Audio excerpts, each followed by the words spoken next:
It's so nice to talk to you, Pastor Cal and Michael. We're going to have quite an unprecedented episode of Married at First Sight coming up, the first ever second wedding. What can you tell fans about what they can expect from this episode? The highs, the lows, what are they going to see? I think for me, it's just being in a whole different mindset, still trying to take the positivity and optimism that I had going into the first wedding and taking it into this wedding, but also having that moment of realization that I understand now what the worst case scenario feels like, but I don't want that to be an impediment, for my receptivity to this journey. I'm filled with excitement. There's this part of me that hopes like this is going to be almost like retribution, like what the opportunity that slipped away from me the first time around. This is my chance not only to seize it, but to do something better with it than I could have ever dreamed of the first time around. Pastor Cal, how did you feel seeing Michael say yes to doing this again after everything he'd been through? Wow. That was it speaks volumes, honestly. To him, to his character. We thought from the beginning that Michael was just a quality person, with a lot of maturity. And I'm not just saying that because he's here, with a lot of maturity. And we feel that he's just the ultimate gentleman, and he really just bore that out in how he responded, and the fact that he was willing to continue the journey, under different circumstances. And so we're very excited about it. Now I have to take it back to the beginning, to that initial wedding. Uh, Mhm. Take us what was going through your head when you were standing at the altar and your first bride to be started walking down the aisle. Well, to be honest, even though there was a bit of a time lapse with me up there, I still felt really confident about things. Having my friends and family there made it easy. Even her friends and family who were in attendance, like there was a active like dialogue going on throughout the entire time.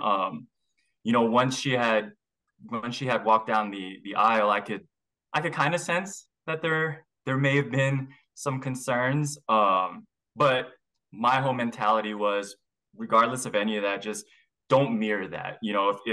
If she were to come up there and you can sense that there are concerns or just nerves, try not to mirror that. Try to ooze that positivity and kind of help navigate it that way.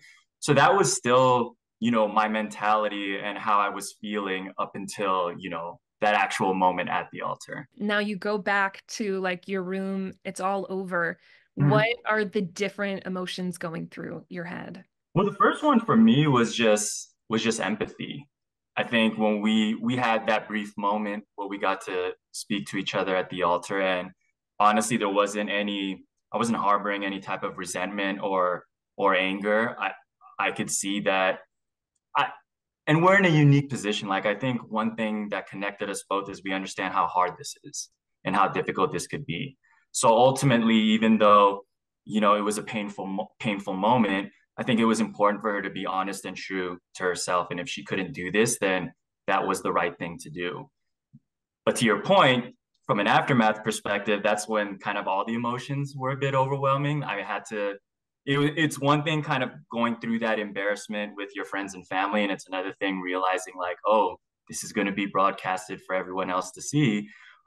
So that was overwhelming. I think that's probably the moment when I started crying, and my cousin Edgar, that's when he started comforting me because it just all started to hit me at once. It was the embarrassment, it was the letdown, it was at that moment feeling like what you've been preparing for just wasn't going to happen, and just all of that rushing at once. Have you thought, like, if I run into her on the streets of Denver at one point, what would I say? Honestly, I think if anything like that were to happen, it would be perfectly fine. Again, even the brief exchange we had at the altar, I didn't feel like she was personalizing it to me. It really felt like that however the day went for her, this was her conclusion. I didn't feel like she was making a specific judgment to me. So with that said, I feel like if we were to run into each other, out in the streets of Denver, that it would be fine and cordial. I would acknowledge her. I wouldn't ignore her. The experts reconvene. They're thinking about who could be an even better choice for Michael, someone who's ready for this. How did your search change, Pastor Cal, from the first time? Like, what did you want to really hone in on this time to make sure this was really the girl for him? That's a great question. What's really cool is that we had a conversation with Michael, and we asked him, one question was, how has your expectations changed? I mean, from before, you knew what you wanted then. What do you feel like you want now? And one thing that, if you remember, Michael, in that conversation, he said, I want somebody who's a little more free spirited, a little bit, someone who's, he said, even a little silly, you know? So that all those kinds of things went into us finding, his second bride. Now, here's the thing. We were fortunate in that when we choose, we often have alternate people who we believe are matchable. Okay, so it wasn't as though we had to go back to scratch. And in looking at Chloe, she could have very easily been the first choice. She could have very easily been the first choice. And so I don't want anyone to think that Chloe was like, secondhand or lesser value or no. Chloe could have easily been, in retrospect, should have been, the first choice. So yeah, but we had to all scramble. In the process, I bet it's even more important to make sure, like, Chloe, are you ready for this? Like, yes, was that something that was stressed? Yeah. Honestly, Chloe was not informed of all of this, the sordid details of what was going on. She was told that she has a match. And some people would say, well, why wasn't she told that, there was a runaway bride? That wasn't our story to tell. That was Michael's story to tell. We wanted to respect him.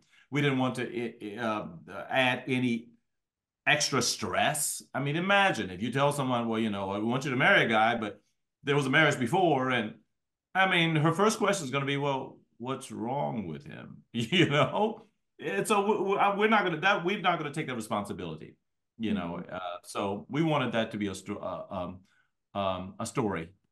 for Michael to tell. Michael, I'm sure you had a lot of thought about, how am I going to tell my bride about this? Am I going to tell her at the altar? Am I going to tell her after the wedding? Like, at what juncture was this the right thing to share, and how am I going to share it? What can you tell us about how you thought about that and what you ultimately decided to do? Well, my intention is to be upfront about it as soon as possible. I have invited the other couples to attend the wedding, so I'm guessing she will see people that she doesn't recognize and wonder, why are they sitting on my side potentially, or who are these people in the back? So my mindset going into this is, I want to be upfront about it, because it's also very important for me to communicate that, if I'm going into this journey not as a broken man or bringing any type of residue from the first experience. And to me, that's a part of setting the tone. So this is your second time, like, preparing to walk down the aisle and have that big day. How did you want your wedding to be different, if at all? Yeah, so preparing for the second wedding, I want to make sure that it is its own unique experience for me and my bride to be, right? So when I'm thinking through what I'm going to wear, I know I want it to be demonstratively different than what I wore the first time around. We're not going to reuse anything here. Not going to wear the crown again? I mean, we have to retire the crown. I got a good run out of it, but it's time to retire the crown. I mean, down to the glasses that I'm going to wear, the accessories from, if I put in a nose piercing or my earrings, all of that, I want it to be different. Same thing with the gift. Not only is it a different gift, but it has a different meaning. The whole thought process behind the gift that I'm bringing for this second wedding is completely different than what I brought for the first wedding. The first wedding, it was a collection of things. Like, this one is like, I want it to be one big thing that kind of symbolizes this journey that I hope we take together. So yeah, that is really my mindset. Same thing with the vows. I mean, I knew a lot of what I had wanted to say the first time around was, it still applies today, but I wanted to at least like revisit it. I've tweaked it a lot because, again, I think the proper way to set that tone is to come into this with, respecting that this is its own experience. And so even though I'd have the advantage of using stuff from the first time around, it's like, we're not going to do that. Another thing that's unique about this is you have this vantage point of, like, you saw the other couples go through their experience, and like now a month later, you kind of get to see how they experience things and like take those lessons in, ask them like, hey, like what should I know going into this? What was the biggest takeaway from those experiences that you wanted to bring into this marriage? You know, it's unique seeing the other couples go through their journeys. I think at the very least, I want to show them the same courtesy, grace, and support that they showed me. And what I mean by that is, you know, like every viewer, I've gotten to see some of the challenges, but they never brought any of that negative energy or any of that challenging energy around me. When I invited them to the wedding, like they were all fully supportive. They didn't allow their individual or specific challenges. Like they were making sure that they could find a lane to be as supportive of me as possible. And so I think the least I can do is show that same support for them. That's so nice. And Pastor Cal, you've also been able to bear witness to all of the couples going through this journey, supporting Michael and supporting them as well. The viewers have already seen like lots of ups, lots of downs, and like honestly, a lot of struggles with these other couples. We've already had a divorce and a separation. What couple would you say you're most surprised by how things have turned out so far? Oh, wow. Wow. Which one am I most surprised by?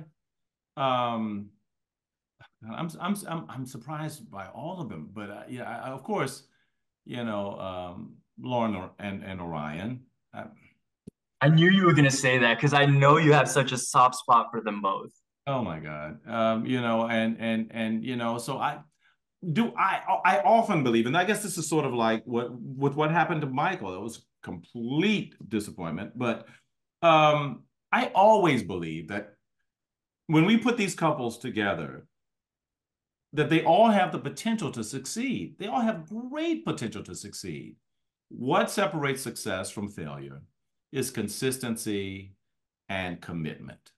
The fact that the ones who succeed are consistent, they stay in there, they're committed, they do what's necessary. Those are the ones who succeed. The ones who give up at the first sign of trouble, they fail. And so I'm always disappointed when our couples succumb to challenges. Every relationship is going to have challenges. I mean, look, I've been counseling people for 20, 25 years, and we've seen it all.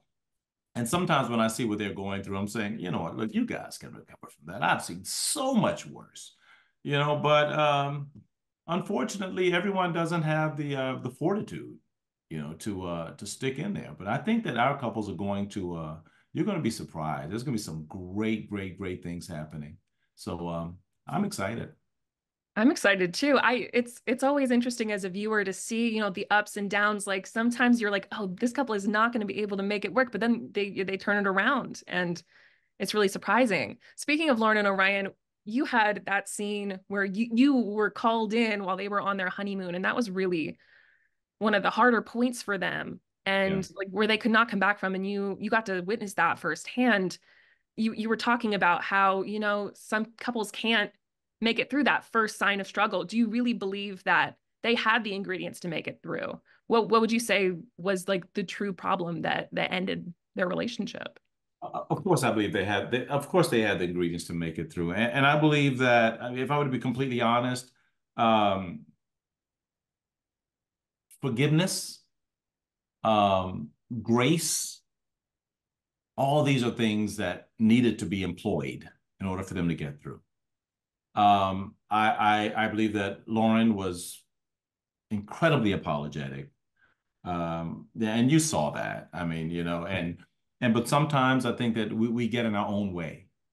We get in our own way. We create narratives that may not be true, and then we follow those narratives, and it's so I think that if more grace, more forgiveness, more understanding, and putting yourself in the place of another person, if that had been done, I think we would have seen we would have seen a turnaround. Another theme that I've seen in this season with some of the couples is religion. And can we agree to disagree or find the common ground between these different worldviews? We even saw Becca be like, well, I like, why am I his match? Should I like, if I'm not Christian? What would you say to viewers that might be like, well, you should just pick people that have the same religious background so that this isn't a stumbling block? Look, Stephanie, I've gotten emails, I've gotten DMs, I've gotten smoke signals. I swear. I've gotten so much correspondence from people who say, why did you? Why did you? How could you? When we are interviewing people, and Michael could attest to this, we do ask about their religious preferences. We ask about their spiritual values, et cetera, et cetera. And quite often, what we are told at the beginning is not what happens after people are in the process. They tend to change their minds about things. But I know couples who have different religious practices and still make it work? Absolutely. And those are questions that we ask people prior to matching them. Even if you're not of the same belief system, do you have the same values that come out of that system? Are your values compatible? And in those situations, their values are compatible. Sometimes we just major in minors and we get caught up on things that destroy us instead of looking at the areas where there are similarities. Absolutely. Well, on that note, thank you guys so much. It's a pleasure to talk to you, Michael. Very excited to see what happens on your big day. And Pastor Cal, thank you so much. Thank you, Stephanie. Nice seeing you, Pastor Cal. You're the man. I'm glad this was able to be a reunion for you guys. It is. It's a little mini reunion.